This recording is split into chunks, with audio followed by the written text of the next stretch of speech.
पहिल्यांदा स्पष्टीकरण करतो, मी काही मांगाचा वाघ वगैरे नाही, मी मांगाचा हमाल आहे, हमाल नोकर. सर्व महापुरुषांना विनम्र असं अभिवादन. आजवर मातंग समाजाचा इतिहास मांगाने आजपर्यंत सगळ्यांचं चांगभलं केलं,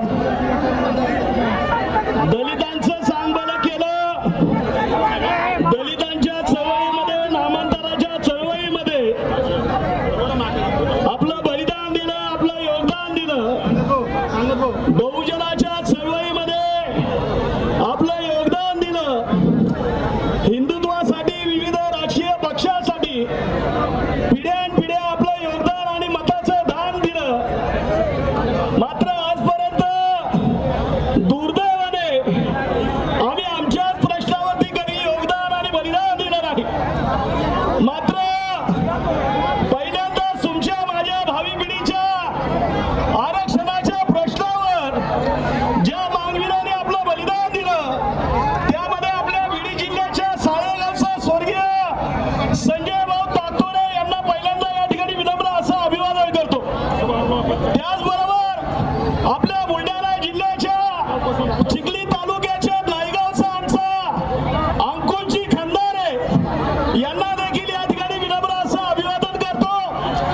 आपल्या बाजूच्या जिल्ह्यातला धाराशिव जिल्ह्याच्या कळंब नगरीतला डोसेगावचा आमचा अविनाशजी खंडागळे यांनी देखील आपलं या ठिकाणी योगदान बलिदान दिलेलं आहे.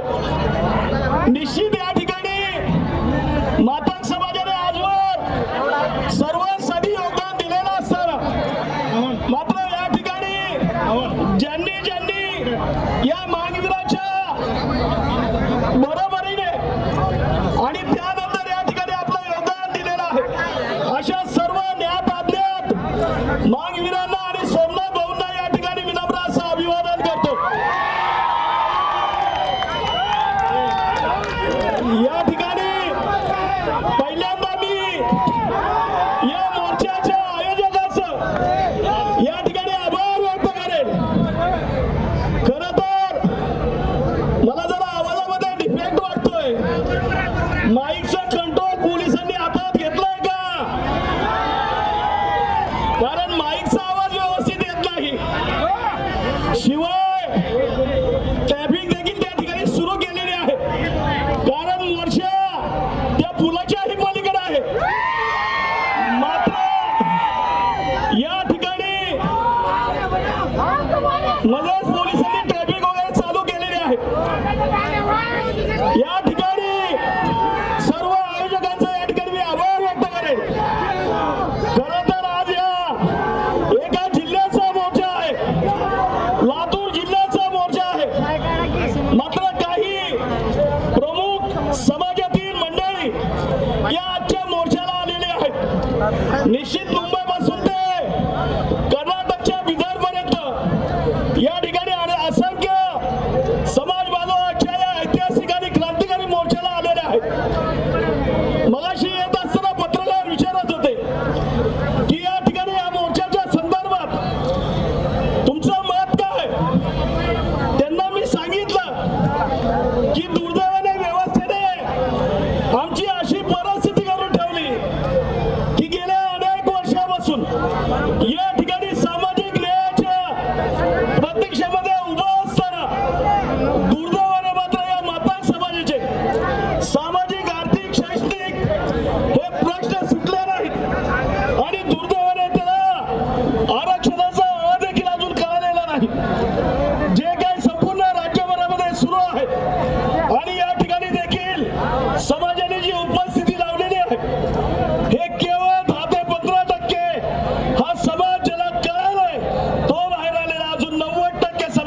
नाही. गेल्या अनेक वर्षापासून आपण पाहतोय या तुमच्या नगरीतून देखील अनेक वेळा बाईक रॅल्या काढल्या, अनेक वेळा पदयात्रा काढल्या, अनेक आंदोलनं या राज्यामध्ये झाली. नागपूर असेल, मुंबई असेल, अनेक आंदोलनं होत असताना अनेक नेते मंडळी, अनेक संघटना गेल्या अनेक वर्षापासून सातत्याने रस्त्यावर उतरत असताना 20, 25, 30 वर्ष कुठला विरोध नाही, कुणी काहीच बोललं नाही. मग या 3 महिन्यामध्ये असं झालंय काय की या ठिकाणी टीका केली जाते. जे समर्थनार्थ उतरू लागलेत त्यांना कुणी RSSचा दलाल, कुणी BJPचा दलाल म्हटलं जातं. अरे आम्ही RSSचे दलाल आहेत का? आम्ही BJPचे दलाल आहेत का? नाही ना बाबांनो, आम्ही मागाचे हमाल आहे, हमाल. आम्ही दलाल नाही. या ठिकाणी आमचा धंदा नाही. या ठिकाणी आम्ही जो विषय घेऊन निघाले तो विषय दुर्दैवाने वाटलं होतं इथली व्यवस्था समजून घेईल, इथले भावबंध समजून घेतील, पण दुर्दैव या ठिकाणी ही परिस्थिती अपेक्षित नव्हती. ज्या दिवशी 2024ला हा निर्णय झाला, वाटलं होतं सगळे भावंड एकत्रित येतील, ठरवतील बाबा कुणाला किती, कोण किती दिवस झालं उपाशी आहे. प्रत्येक जेवढा जास्त ज्याचा अनुशेष असेल त्याप्रमाणे आपण आपल्या बापाची प्रॉपर्टी वाटून घेऊ. तयारी नाही. आम्ही या ठिकाणी न्याय मागत असताना बाबासाहेबांच्या स्वप्नातली, बाबासाहेबांना अपेक्षित असलेली समानता या ठिकाणी मागत असताना दुर्दैवाने काहीतरी या ठिकाणी दुष्ट लावली जातात. माझी तमाम समाज बांधवांना विनंती आहे, वेळ बराच झालेला आहे, अनेक मान्यवर इथं बोलणार आहेत, मात्र या मंचावरून माझी विनंती असणार आहे तमाम आमच्या मातंग कुळातील आणि या सर्व 59 जातीचं नेतृत्व करत असलेल्या नेत्यांना या ठिकाणी जी वाटणी आहे, आम्ही आमचा वाटा मागतोय, पण कुणाचा तोटा व्हावा या पद्धतीची जी आमची मागणी नाही. आमची मागणी काय की शिक्षणात, नोकरीमध्ये, राजकीय आणि योजनामध्ये जो काय 13% आरक्षणाची एक भाकरी आहे बाबा, रे आमची तत्काळ तुकड्याची मागणी आहे. आम्ही कुठं भाकरी मागतोय? भाकरी मागितली का? सत्तर तुकडा मागतोय ना, तेवढंच मागतोय. अरे ज्याला भाकरीच दिली नाही, ज्याच्या घरात पीठच नाही, त्यांना तुम्ही पाठिंबा देताय, आणि जो इथं न्यायिक मागणी करतोय त्याच्या तत्काळ तुकड्यासाठी तुम्ही भांडताय.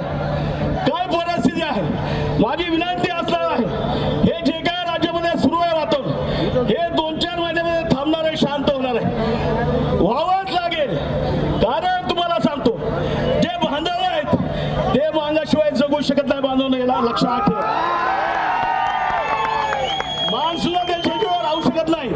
पण आजवर या ठिकाणी बलिदानाची भूमिका ही फक्त आणि फक्त मांगाने आजपर्यंत घेतलेली. मग कुठलीही या ठिकाणी विटंबना असेल किंवा चळवळ असेल, मात्र निश्चित या ठिकाणी माझं विनंती आहे, आम्ही काही काल बी उपाशी होतो रे, आम्ही काल पण उपाशी होतो ना, उद्या उपाशी राहू, काय फरक पडणार आहे? पण फरक या ठिकाणी चळवळीला पडेल ते आम्हाला अपेक्षित नाही. या ठिकाणी चळवळ एकत्रितपणे चालली पाहिजे. अरे RSS कशाला आम्हाला ढकलताय तिकडं? श्रेय तुम्ही घ्या ना, त्यांना का श्रेय द्यायला लागले? RSS BJPचं श्रेय आहे का? अरे इथं मागाच्या पोरांनी जीव दिला, मार खाल्ल्या, केसेस घेतल्या, त्यांचं योगदान आहे ना. असंख्य नेते आमचे उन्हातानाच्या घराला सोडून, लेकरं सोडून या ठिकाणी केवळ भावी पिढीच्या भविष्यासाठी या ठिकाणी लढतायत. निश्चित या ठिकाणी फक्त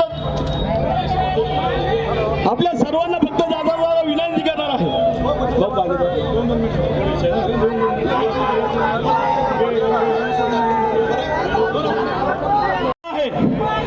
खऱ्या अर्थाने हा ऐतिहासिक आणि क्रांतिकारी मोर्चा आहे. सर्व लातूरकरांचा मी आभार, अभिनंदन या ठिकाणी करेन. निश्चित तुम्हाला सांगतो की या ठिकाणी पत्रकार विचारत होते या मोर्चाबाबत.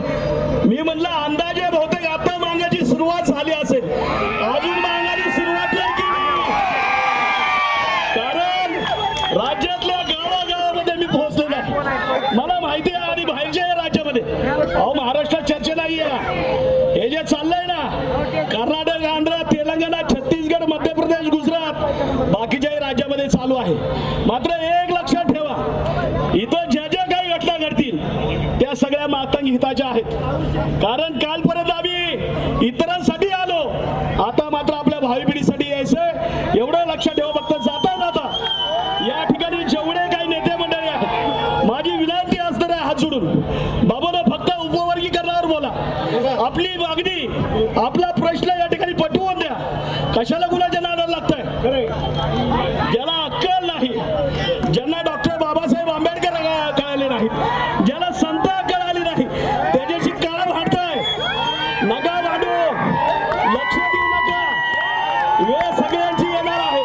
त्यामुळे या ठिकाणी कुणीही कुणावरही टीका करू नका. आतापासून तुम्हा सगळ्यांना क्रांतीबाबा लवजीव असतात. अण्णाभाऊ साठे यांची शपथ आहे, डॉक्टर बाबासाहेब आंबेडकर आणि मुक्ताताई साळवे यांची शपथ आहे की या ठिकाणी विरोधामध्ये पोस्ट करू नका, विरोधामध्ये बोलूच नका. का वेळ घालवताय? कशाला वेळ घालवताय? आणि आपल्या समाजाला आरक्षण अजून कळालं नाही. त्यामुळे या ठिकाणी आपण सर्वांनी याची दक्षता घ्या. जाता जाता आपण सर्वांनी या सर्व आयोजकांसाठी आणि तुम्हा सर्वांसाठी जरा हात मोकळे करा आणि एक वेळ टाळ्या वाजवा जोरात. जय हिंद, जय रामजी. त्यानंतर विधान परिषदेचे